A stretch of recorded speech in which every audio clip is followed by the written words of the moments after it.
ॐ त्र्यम्बकं यजामहे सुगन्धिं पुष्टिवर्धनम् उर्वारुकमिव बन्धनान् मृत्योर्मोक्षीयमामृतात्। ओम शांति शांति शांति। दर्शकों नमस्कार। आशा करते हैं आप सभी स्वस्थ होंगे, निरोगी होंगे, योगी होंगे और उपयोगी होंगे। साथियों, आज हम जिस विषय के बारे में चर्चा करने वाले हैं वह आम जन से जुड़ी हुई समस्या तो है, लेकिन उससे भी ज़्यादा वो समस्या युवाओं से जुड़ी हुई ज़्यादा है। युवाओं में आजकल साथियों सबसे ज़्यादा जो प्रॉब्लम देखी जा रही है वो है स्किन की प्रॉब्लम, यानी कि त्वचा का जो रोग है वो सबसे ज़्यादा बढ़ता हुआ देखा जा रहा है। साथियों, जाहिर सी बात है साथियों, इसका मुख्य कारण हमारे खान पान में बदलाव, रहन सहन में बदलाव, उठने बैठने में बदलाव और तौर तरीक़ों में बदलाव, यानी कि जो हमारा दिनचर्या है वो कहीं ना कहीं गड़बड़ा गई है और हमारा सबसे ज़्यादा जो मुख्य चीज़ है वो हमारा खान पान गड़बड़ हो गया है। साथियों, इसके लिए यही मुख्य वजह हो सकती है।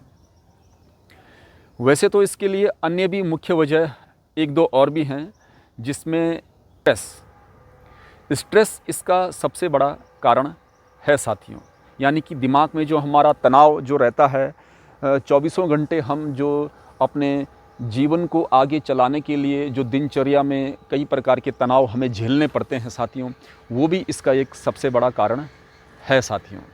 दूसरा है साथियों, हमारा इसका जो मुख्य कारण हो सकता है वो लीवर में जो समस्या है वो भी इसके लिए एक कहीं हद तक जिम्मेदार हो सकती है साथियों, क्योंकि लीवर में जो भी चीज़ें हम लेते हैं वो कहीं ना कहीं हमारे लीवर के द्वारा पाचन होता है। पाचन तंत्र में लीवर का बहुत बड़ा योगदान है, तो इससे भी वो समस्या जुड़ी हो सकती है साथियों। तीसरा है साथियों, हम तला भुना तीखा ये सब ज़्यादा खाने लगे हैं। युवा ही नहीं, हर व्यक्ति की, हर इंसान की ख्वाहिश होती है कि उसके चेहरे पर, उसके शरीर में कोई भी किसी भी प्रकार की कोई एलर्जी ना हो, दाग ना हो, धब्बे ना हो। तो ये प्रमुख कारण है साथियों। वर्कआउट जो हमने फिजिकली वर्कआउट जो हम करते हैं साथियों, ये भी हमने कहीं ना कहीं पीछे छोड़ दिया है साथियों। ये भी हम करना नहीं चाहते हैं। दाद खाद खुजली, एक्जिमा, सोराइसिस, स्क्लेरोडर्मा जो कि सबसे स्किन की सबसे खतरनाक डिजीज़ है साथियों, स्क्लेरोडर्मा। तो आइए साथियों इसके बारे में थोड़ा सा चर्चा ये कर लें कि जब कभी भी हम सवेरे उठे तो सबसे पहले वर्कआउट ज़रूर करें, पसीने से नहा लें। 15-20 मिनट, आधा घंटा हमें वर्कआउट ज़रूर करना चाहिए। भोजन में जिन चीज़ों को लेना है वो तो आप ले सकते हैं, लेकिन जिन चीज़ों को नहीं लेना है साथियों, वो मैं एक दो चीज़ें जो है मैं आपको इसके बारे में बता देता हूं साथियों। जैसे कि आप तीखा ना खाएं, तला भुना हुआ कम खाएं, बहुत कम लें, और भोजन में बैंगन इत्यादि इसकी सब्ज़ी ना लें। अरबी भी कुछ हद तक इसमें ज़िम्मेदार हो सकती है। अचार ना लें और बासी खाना ना खाएं। डिब्बाबंद भोजनों से हमें परहेज़ करना चाहिए साथियों। और इसके अलावा जो सौंदर्य प्रसाधन हैं इनका भी हम अत्यधिक उपयोग करने लगे हैं साथियों। गर्म मसाला, मसालेदार युक्त भोजन, fast food, pizza, burger, patties, ये जो फास्ट फूड में आते हैं, इनका प्रयोग सेवन कम से कम या तो ना के बराबर करें। और इसके अलावा साथियों जो सबसे महत्वपूर्ण बात यह है कि हम अपने शरीर पर कभी भी किसी दूसरे व्यक्ति के कपड़ों को धारण ना करें, या गीले कपड़े जो थोड़ा सा कम सूखे हैं, हल्की उनमें नमी है, उन्हें ना पहनें। या सीलन वाले घरों में जो लोग रहते हैं उससे भी हमें सीलन का कुछ ना कुछ इंतज़ाम कर लेना चाहिए, ताकि सीलन घर से दूर हो सके और हमें वहाँ पर एक प्रकार की ड्राइनेस महसूस होने लगे, जिससे कि हमें एक दिमाग में एक साइकोलॉजिकल इफ़ेक्ट पड़ता है साथियों। इससे भी कुछ लोगों को एलर्जी हो जाती है। ये भी इसका एक मुख्य कारण हो सकता है साथियों। जो मुख्य बात मैंने आपको बता दी है कि हमें स्किन प्रॉब्लम के लिए जो जिम्मेदार सबसे ज़्यादा है वो स्ट्रेस मैनेजमेंट हमें करना चाहिए, तनाव से मुक्ति पाना की हमें प्लानिंग करनी चाहिए, और लीवर के लिए हमें इसके ऊपर ध्यान देना चाहिए कि जिससे कि हमारा लीवर जो है प्रदूषित भोजन हमारे पेट में ना जाए, और तीखा मीठा इत्यादि कम लें। ये मैंने आपको पहले बता दिया है। अब आइए इसके लिए जो सबसे मुख्य चीज़ है वो है प्राणायाम। प्राणायाम साथियों, हमें आधा घंटा कपालभाति और भस्त्रिका प्राणायाम जरूर करना चाहिए। कुछ लोग पूछते हैं साथियों कि स्किन प्रॉब्लम में प्राणायाम का क्या रोल है, प्राणायाम और स्किन प्रॉब्लम में कुछ तालमेल तो बैठता नहीं है। नहीं साथियों, जो हमारी स्किन प्रॉब्लम है यही कहीं ना कहीं हमें जो है हमारे रक्त में, खून में इम्प्योरिटी से पैदा होती है साथियों, और ब्लड को ब्लड की जो इम्प्योरिटी है उसे दूर करता है ऑक्सीजन। अब ये ऑक्सीजन कहाँ से आएगी? ये आएगी साथियों भस्त्रिका और कपालभाति प्राणायाम और अनुलोम विलोम प्राणायाम से। ये 3 प्राणायाम सबसे ज़्यादा ऑक्सीजन देने वाले हैं और इन्हें हमें करना चाहिए। ये ब्लड को प्यूरिफाई करते हैं, खून की मात्रा बढ़ाते हैं और ऑक्सीजन को भरपूर मात्रा में हमारे शरीर में पहुंचाते हैं साथियों। और जब ऑक्सीजन ज़्यादा मात्रा में होगी, हम कपालभाति करेंगे, ऑक्सीजन बढ़ेगी तो ये ब्लड को प्यूरिफाई करता है, साफ़ करेगा, और रक्त में, खून में जितनी भी अशुद्धियां हैं साथियों वो दूर हो जाएंगी और हमें स्किन प्रॉब्लम से छुटकारा मिल जाएगा साथियों। तो ये सबसे इम्पॉर्टेंट चीज़ है। तो आधा घंटा सुबह धूप में बैठकर, अगर सर्दियों का मौसम है तो आप धूप में बैठ सकते हैं आधा घंटा सुबह, और आधा घंटा हमें अनुलोम विलोम, भस्त्रिका और कपालभाति प्राणायाम करना चाहिए।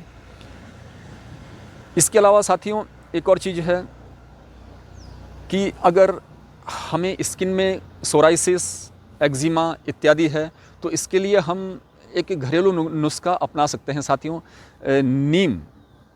नीम के जो पत्ते हैं साथियों उनका लेप, उनका जो पेस्ट बना करके उसमें एलोवेरा का पेस्ट भी, और गौमूत्र, यानी कि जैसे छोटी बछड़ा है गाय का, तो अगर छोटी बछड़ी का गौमूत्र मिले तो इन तीनों का मिक्स करके, गौमूत्र, नीम के पत्तों का पेस्ट और एलोवेरा का पेस्ट, इन तीनों का लेप बना करके आप उस स्थान पर लगा दीजिए।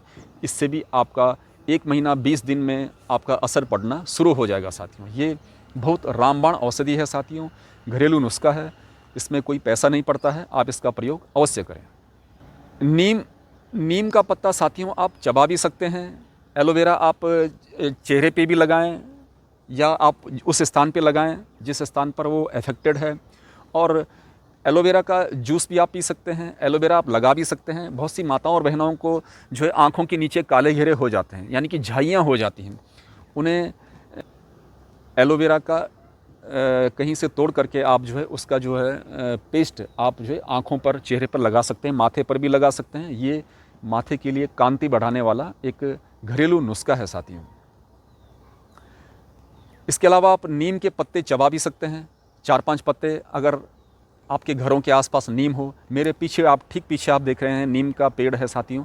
तो ये वीडियो मैं आज स्पेशली इसीलिए यहाँ पर बनाया हूँ ताकि नीम के पत्ते की जानकारी आपको हो, और इसके पत्ते आप जो है अपने घरों के आसपास से कहीं से तोड़ लें, चबा लें, और सुबह उठकर ज़्यादा से ज़्यादा मात्रा में पानी पिएं साथियों, क्योंकि ये भी ब्लड को प्यूरिफाई करता है। पानी जितनी मात्रा में पिएंगे साथियों ये भी ब्लड को डिटॉक्स करता है, बॉडी को डिटॉक्स करता है, और हमारे शरीर में एक नया खून पैदा करता है, ऑक्सीजन और पानी। तो इनका सेवन आप सुबह उठकर अवश्य करें साथियों, और खुली हवा में सांस लें। और अगर जो लोग पहाड़ों में रहते हैं उनके लिए तो ऑक्सीजन की कोई कमी नहीं है, लेकिन जो लोग मैदानी भागों में रहते हैं या सिटी में रहते हैं तो वो सुबह उठकर प्राणायाम करेंगे साथियों, क्योंकि सुबह उठकर ऑक्सीजन की मात्रा ज़्यादा होती है। शहरों में वैसे भी ऑक्सीजन की थोड़ा सा कमी पाई जाती है, क्योंकि पेड़ तो होते नहीं हैं, पेड़ों का कटान हो गया है, तो ऑक्सीजन ये सुबह का टाइम सबसे अच्छा योग और प्राणायाम के लिए माना गया है साथियों। तो इसमें आप कपालभाति, भस्त्रिका, अनुलोम विलोम अवश्य करें, ये स्किन प्रॉब्लम को दूर करता है साथियों। जब भी आप प्राणायाम करें तो अपना ध्यान उस स्थान पर लगाएं जिस अंग को आपने क्योर करना है, फेफड़े, हार्ट, आईज, थ्रॉट, थायराइड या स्किन प्रॉब्लम, जिस अंग में भी आपके कोई भी समस्या है साथियों, ध्यान अपना वहीं लगाएं और अनुलोम विलोम, भस्त्रिका प्राणायाम करते जाएं। जैसे सपोज़ मैं हार्ट पे या मैं अपनी किडनी के ऊपर ध्यान लगा रहा हूँ, या जैसे मैं अपनी किडनी के ऊपर ध्यान लगाते हुए अनुलोम विलोम करूँ, जैसे इस तरह से आप ध्यान मेरा किडनी पे होना चाहिए। या अगर आँखों में कोई समस्या है तो मेरा ध्यान आँखों में होते हुए मुझे वो प्राणायाम करना चाहिए। या अगर भस्त्रिका करें तो आप अपना ध्यान उसी अंग पर लगाएं जिस अंग को आपको क्योर करना है। तो ऐसे में साथियों इसका एक साइकोलॉजिकली इफ़ेक्ट हमारे दिमाग में पड़ता है और एक हैप्पी हार्मोन्स हमारे अंदर डेवलप होते हैं। हैप्पी हार्मोन क्या होते हैं साथियों, इसके ऊपर भी मैं एक दिन आपको वीडियो बना करके दिखाऊंगा।